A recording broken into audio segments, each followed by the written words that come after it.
அறிந்தது அழகிய உறவது அக்காதான். மனமது சொன்னது அவளும் நமக்கொரு அம்மாதான்.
சரி மேகலா, எனக்கு ரொம்ப போர் அடிக்குது. நான் வீட்டுக்கு கிளம்பட்டுமா? இதுக்கு தான் நான் அப்பவே சொன்னேன். சரி, டிரைவர் கிட்ட சொல்லி கார்ல போய் இறங்கிடு. சரி, ஓகே, நான் கிளம்புறேன். போயிட்டு வா. பாய். பாய். இவ எதுக்கு என் கூட ஆபீஸ்க்கு வந்தா? ஆனந்த் கிட்ட என்ன பேசினா? ஒன்னும் புரியலையே. Ma'am, excuse me ma'am. இந்த ஃபைல்ல ஒரு சைன் மிஸ் ஆயிருக்கு மேடம்.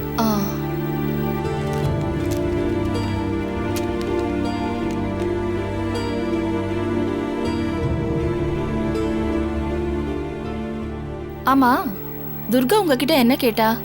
மது மஞ்சு விஷயமா என்ன பண்ணிட்டு இருக்கீங்கன்னு கேட்டாங்க மேடம்.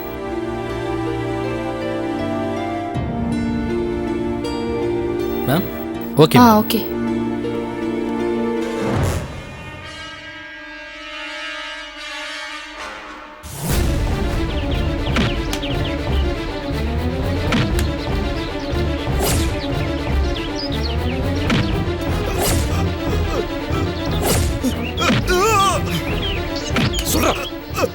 ஏய் தம்பி, மரியாதை உண்மை சொல்லு.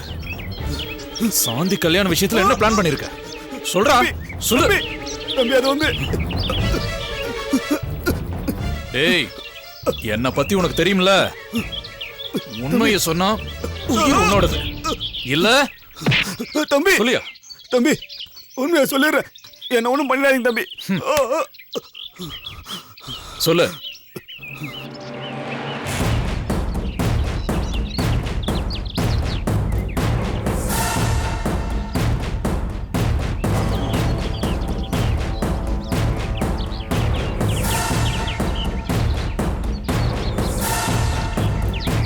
ஏய், உண்மையை சொல்றா. பொய்யின்னு மட்டும் தெரிஞ்சது? சத்தியமா நான் சொல்றதுல உண்மை தம்பி. உன்னை கையெடுத்து கும்புறேன் தம்பி. சொல்றதுல உண்மை தம்பி. சீக்கிரமா போனீங்கன்னா இப்ப நீங்க சீக்கிரமா போனீங்கன்னா சாந்தி கல்யாணத்தை தடுத்து நிறுத்திடலாம் தம்பி. என்ன விட்டுருங்க தம்பி. இதான் தம்பி உண்மை. போங்க தம்பி, சீக்கிரமா போங்க.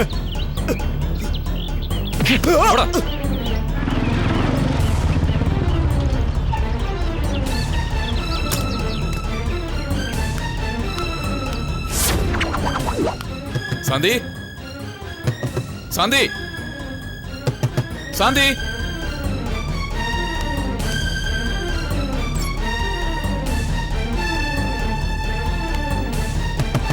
சாந்தி, சாந்தி.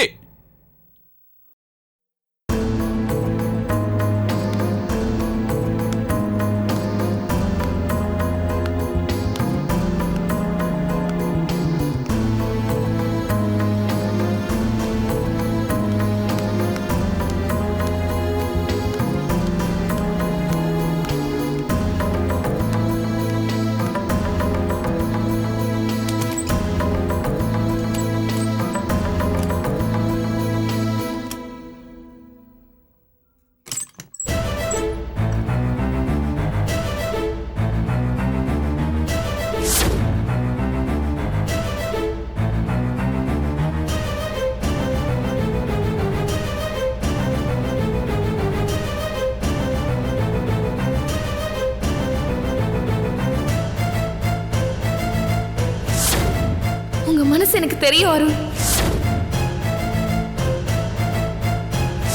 முத்துவ கல்யாணம் பண்ணிக்கோ நீங்க சொல்ல மாட்டீங்க. உங்க முடிவுக்காக நான் காத்துட்டு இருப்பேன்.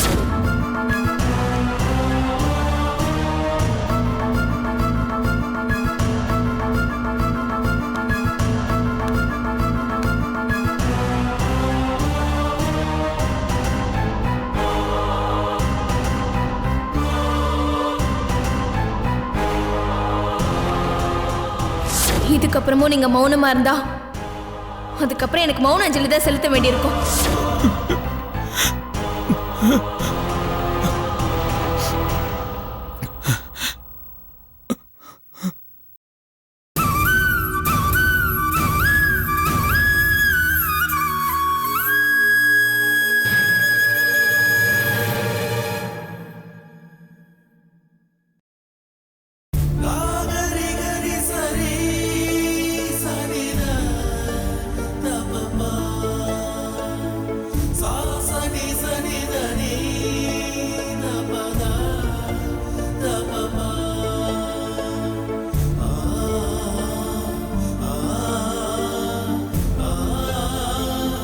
இது நிஜமா இல்ல கனவா? ஏன் இப்படி இடிஞ்சு போயிருக்கீங்க? ஒண்ணு இல்லையே. இல்ல, பொய் சொல்றீங்க. நீங்க பொய் சொல்றீங்க. இப்ப எதுக்காக இப்படி இடிஞ்சு போயிருக்கீங்க சொல்லுங்க. இப்ப உங்க கண்ணுல இருந்து வர கண்ணீருக்கு என்ன அர்த்தம் சொல்லுங்க. எனக்கு என்ன ஆனா என்ன? நீங்க இப்படி துடிக்கிறீங்க. இந்த துடிப்புக்கு என்ன அர்த்தம் சொல்லுங்க அருண், சொல்லுங்க. உங்க மனசுல நான் இருக்கேனா இல்லையா சொல்லுங்க. சொல்லுங்க அருண்.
அனைவரும் அறிந்தது அழகிய உறவது அக்காதான். மனமது சொன்னது அவளும் நமக்கொரு அம்மாதான். அனைவரும் அறிந்தது அழகிய உறவது அக்காதான். மனமது சொன்னது அவளும் நமக்கொரு அம்மாதான்.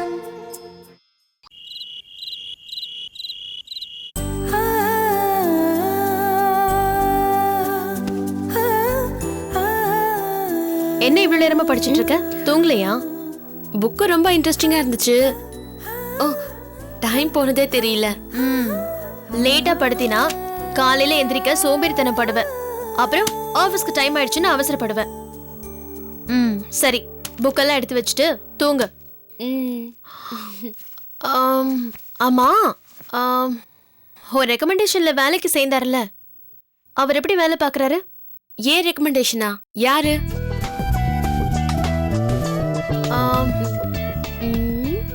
நான் யாரையும் வேலைக்கு சேர்க்கலையே.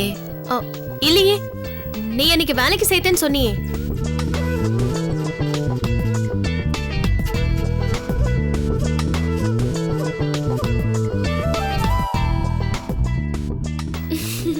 அடேங்கப்பா, ஃபேஸ் ரியாக்ஷனை பாரு.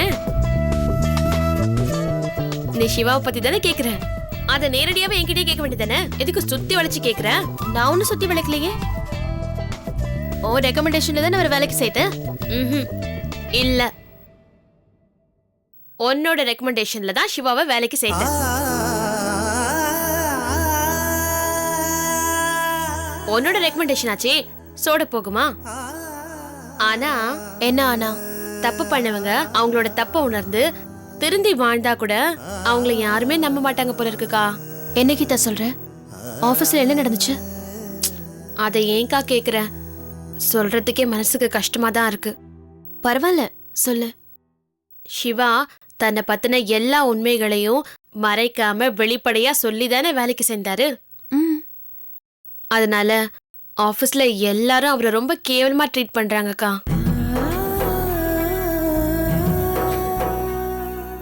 நல்லதுக்கு காலம் வரும்போது எல்லாம் சரியாயிடும். ஆனா அதுக்காக சிவா கொஞ்சம் கூட வருத்தப்படலக்கா. நான் கூட அவர்கிட்ட உங்க மனசுல கொஞ்சம் கூட உங்களுக்கு வருத்தம் இல்லையான்னு கேட்டதுக்கு நான் முன்னாடி செஞ்ச தப்புக்கு இத தண்டனையை ஏத்துக்கிறேன் அப்படின்னு பெருந்தன்மையா சொன்னாரு. இன்னைக்கு என்ன நடந்ததுன்னா எங்க ஆபீஸ்ல ஸ்டாஃப் ஒருத்தர் பர்ஸ டிராக்குள்ள வச்சுட்டு ரெஸ்ட் ரூம் போயிட்டு வந்திருக்காரு.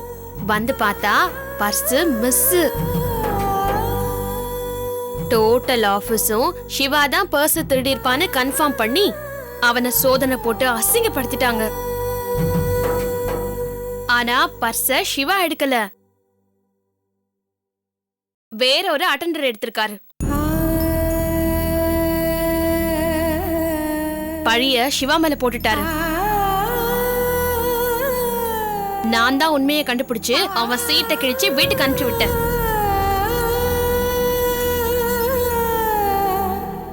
இதுல என்ன கொடுமைனா ஸ்டாஃப்ஸ் ஒருத்தர் கூட சிவா கிட்ட பேருக்கு கூட சாரி கேக்கல. எல்லாம் எப்படி இருக்காங்கன்னு பாத்தியா? ஆனா இந்த சம்பவத்துக்கு அப்புறம் கூட சிவா கலங்கவே இல்ல.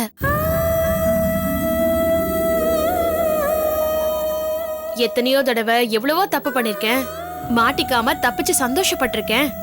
ஆனா ஆண்டவன் நான் தப்பே செய்யாத போது என்ன தண்டிச்சு பாக்குறாரு. இத நான் சந்தோஷமா ஏத்துக்கிறேன்னு சொன்னாரு. ரியலி ஹிஸ் கிரேட் இல்ல? தப்பான வாழ்க்கை வாழ்ந்தவங்க திருந்தி நல்லபடியா வாழ ஆரம்பிக்கும் போது ஆண்டவன் அவங்கள அளவுக்கு அதிகமா சோதிக்கிறான்னா அவங்கள ஏதோ நல்ல காரியத்துக்கு தயார்படுத்துறான்னு அர்த்தம். என்ன சொல்ற? நல்லவங்களுக்கு சோதனை ரொம்ப நாளைக்கு நீடிக்காதுன்னு சொல்றேன். கரெக்டுக்கா. சரி, நீ படுத்து தூங்க.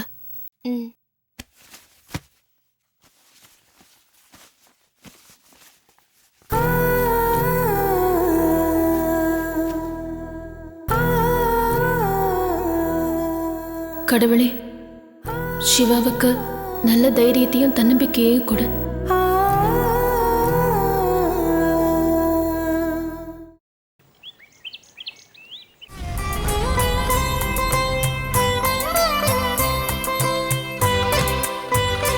உள்ள வரலாமா? வாங்க சார். என்னோட இன்னொருத்தர் வந்திருக்கார், அவரையும் கூப்பிடலாமா? வாங்க ப்ளீஸ், வர சொல்லுங்க. வாப்பா. ஹாய். ஹாய், உட்காருங்க. தேங்க்யூ. ஆமா, நான் கேள்விப்பட்டேன் ஆன்ட்டியும் அப்பாவும் ஏதோ 108 சிவன் கோயில்களை தரிசிக்க போயிருக்காங்கன்னு. சார் சொன்னாரு. வேற ஒன்றும் இல்லை மேகலா, 2 பேரும் எதேச்சியா மீட் பண்ணிட்டோம். உன்னை பத்தி பேச்சு வந்தது, எல்லாத்தையும் சொல்லிட்டேன்.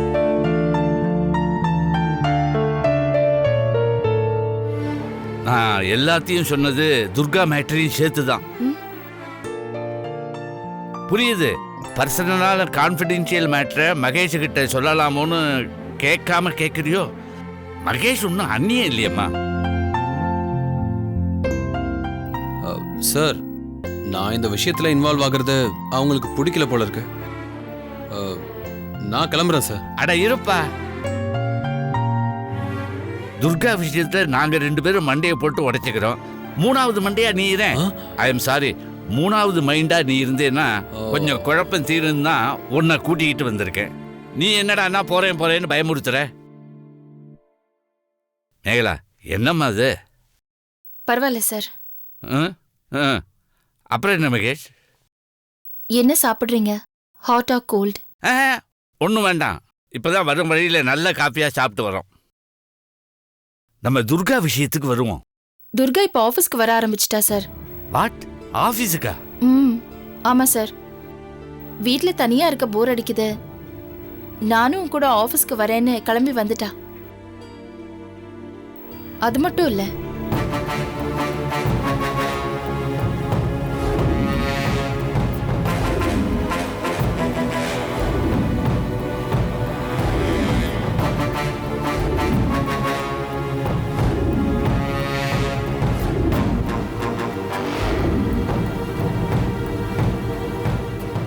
சோ உங்க சிஸ்டர் மஞ்சு மதுமிதா மேட்டர்ல துர்கா இந்த அளவுக்கு இன்வால்வ் ஆகி இன்வெஸ்டிகேட் பண்றான்னா அது பாசத்தால மட்டும் இருக்க முடியாது. எனக்கு என்னமோ அந்த பிளாக்மெயிலுக்கும் துர்காவுக்கும் ஏதோ கனெக்ஷன் இருக்குமோன்னு டவுட்டா இருக்கு. சார், நான் அவளை என் கூட பிறந்த சிஸ்டரா தான் நினைச்சிட்டு இருக்கேன். அவ இந்த விஷயத்துல சம்பந்தப்பட்டிருப்பான்னு என்னால நினைச்சு கூட பார்க்க முடியல. எனக்கு கூட அந்த டவுட் இருக்கு. அப்படின்னா ஒண்ணு பண்ணலாம். என்ன? உண்மையான மஞ்சு மதுமிதா இருக்கிற இடம் தெரிஞ்சு போச்சு, அவங்க கிடைச்சிட்டாங்க அப்படின்னு ஒரு டிராமா போடலாம். டிராமா? துர்காவோட இன்னொரு முகத்தை நம்ம கண்டுபிடிச்சிடலாம். இதுக்கு தான் மகேஷ் வேணுங்கிறது. அது சரி மகேஷ், டிராமா எப்படி ப்ரொசீட் பண்றது?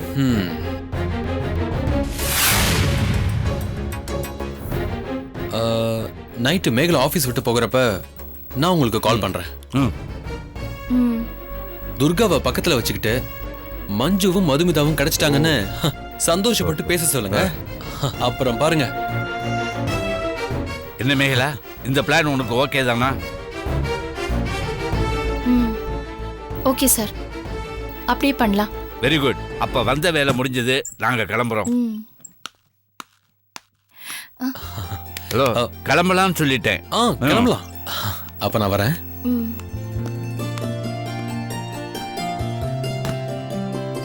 அனைவரும் அறிந்தது அழகிய உறவது அக்காதான், மனமது சொன்னது அவளும் நமக்கொரு அம்மாதான்.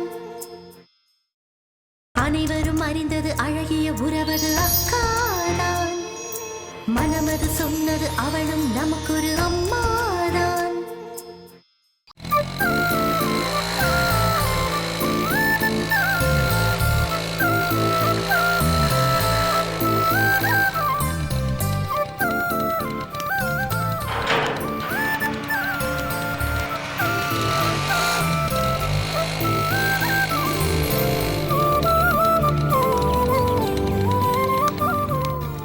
என்ன கதவு மூடி இருக்கே? நாம வர இந்த நேரத்துக்கு அம்மா எப்பவும் கதவு மூட மாட்டாங்களே, இப்பயும் மூடி வச்சிருக்காங்க. அப்பா வெளியில எங்கேயாவது போயிருப்பாரு, அம்மா உள்ள வேலை பார்த்துட்டு இருப்பாங்க. நீ தட்டு. அம்மா, அம்மா கதவை தரங்க.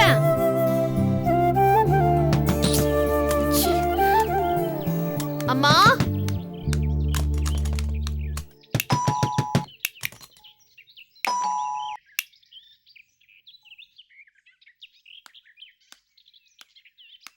அம்மா வீட்ல இல்லைன்னு நினைக்கிறேன். டோர் வேற லாக் பண்ணிருக்கு. கோயிலுக்கு போயிருந்தா கூட நம்ம வர நேரம் அப்பா வீட்ல இருந்திருப்பாரே. அதானே, 2 பேரும் எங்க போயிருப்பாங்க? சரி, ஒரு ஃபோன் பண்ணி பாரு. கரெக்ட், ஃபோன் பண்ணி தான் பாப்போம். எவ்வளவு நேரம் தான் நம்ம வெளியே நிக்க முடியும்?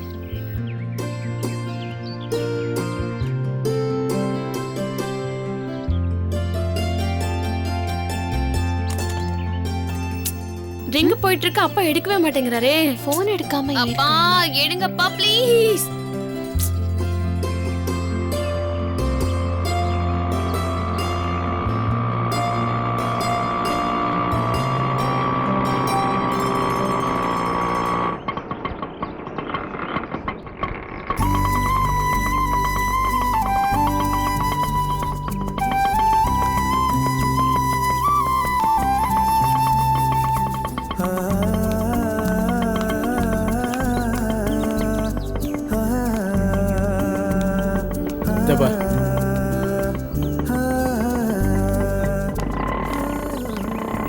வாங்க வேண்டியதெல்லாம் வாங்கிடுச்சு இல்ல?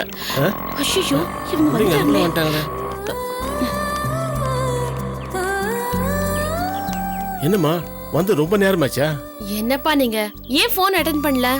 ஓ, போன் பண்ணியாமா? ஆட்டோல வந்துட்டு இருந்தோமா, சத்தத்துல சரியா கேட்கல. சாரிம்மா. சரி வாங்க.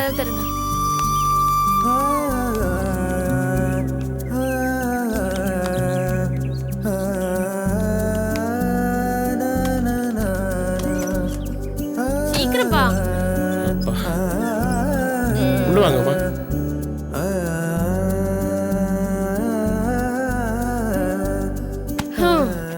எங்க எங்க கிட்ட கூட சொல்லாம நீங்க ஷாப்பிங் கிளம்பி போயிட்டீங்க. உங்க அம்மா தான் திடீர்னு அமலா விமலாவுக்கு ட்ரெஸ்ஸஸ் ஜுவல்ஸ் எல்லாம் வாங்கணும்னு சொன்னான். நீங்க வரத்துக்குள்ள போயிட்டு வந்துடலான்னு போனோம். இவன் ஒண்ணா செலக்ட் பண்றதுக்குள்ள டைம் ஆயிடுச்சு. நீயே சொல்லுமா, இத்தனை வருஷம் கழிச்சு அவங்கள பார்க்க போறோம். அவங்களுக்கு பிடிச்சதா பொருத்தமானதானே செலக்ட் பண்ணணும். அதானே, அம்மா சொல்றது கரெக்ட் தானே. ஆமா, அமலா விமலாவை நீங்க இன்னும் பார்த்ததே இல்ல, அப்புறம் எப்படி அவங்களுக்கு Dress செலக்ட் பண்ணீங்க? அது உனக்கு தெரியாதுல்ல. உங்க அம்மா போன்ல அவங்க போட்டோவை அனுப்ப சொல்லியிருந்தா. கதிர்வேலன் சாரு மொபைல்ல அவங்க போட்டோ அனுப்பிச்சிருந்தாரு. ஓ, எங்க போட்டோ காட்டுங்க. சாரதா, அந்த போட்டோ எடு. இது இருக்குங்க, இந்தாங்க. போட்டோ நான் தான் பாப்பேன். எங்க கொடுங்கப்பா, கொடுங்கப்பா. இதான் இது விமலா, உன்னோட தங்கச்சி.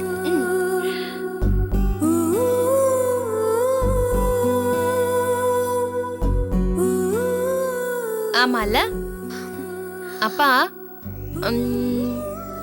எப்படி இருக்காங்க? உண்மையை சொல்லட்டுமா? உண்மையை சொல்லட்டுமா? சொல்லு. எங்கள மாதிரியே சூப்பரா இருக்காங்க. என்கிட்ட கூட ப்ளீஸ் ப்ளீஸ், நான் பாக்குறேன்.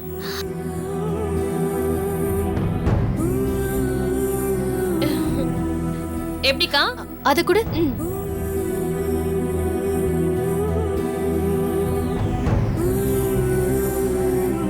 என்னக்கா, எப்படி இருக்காங்க? சொல்லுமா. உண்மையை சொல்லட்டுமா? சொல்லு. சூப்பரா இருக்காங்கல்லக்கா? உண்மையை சொல்லட்டுமா? அப்படியெல்லாம் ஒண்ணும் இல்ல.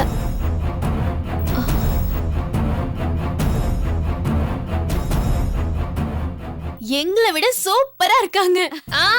அக்காதான். ஆமா, அமலாக்கும் விமலாக்கும் என்ன ட்ரெஸ் எடுத்திருக்கீங்க? காட்டுங்க.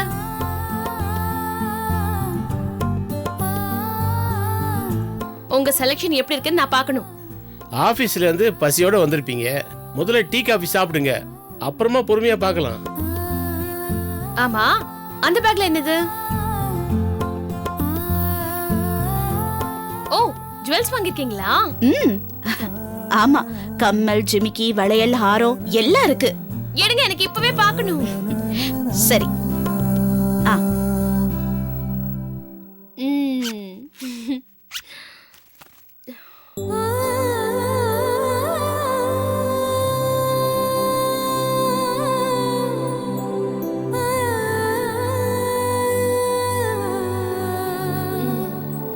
நீயே பார்க்கா. வாவ்,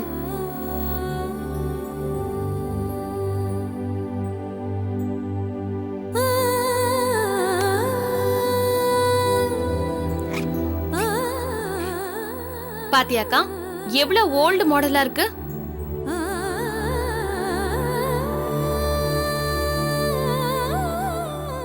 அமலாவும் விமலாவும் எங்க இருக்காங்க? மும்பைல இருக்காங்க. மும்பை மாதிரி ஒரு கார்ப்பரேட் சிட்டில காலேஜ் பொண்ணுங்க. அவங்களுக்கு போய் இப்படி ஓல்டு மாடல்ல நகையை வாங்கிட்டு வந்திருக்கீங்களே, எனக்கு சுத்தமா பிடிக்கவே இல்ல. அது ஒன்றும் பிரச்சனை இல்லைம்மா. டிஃபன் சாப்பிட்டு பொறுமையா பாரு. உனக்கு பிடிக்கலன்னா மாத்திருவோம். கடையில கேட்டுட்டு தான் வந்திருக்கோம். அப்படியா? எனக்கு இந்த அம்மாவை கூட பிடிக்கல, நீங்க மாத்திடுறீங்களா? சொல்லு, மாத்திடுறேன். என்ன கொடுப்படி உனக்கு? ஏண்டி, அம்மா மாத்திரமா உனக்கு? என்ன தமாஷு சொன்னதுக்கு சீரியஸா எடுத்துக்கிறேன்? சாரிமா, சும்மா தானே சொன்னேன்.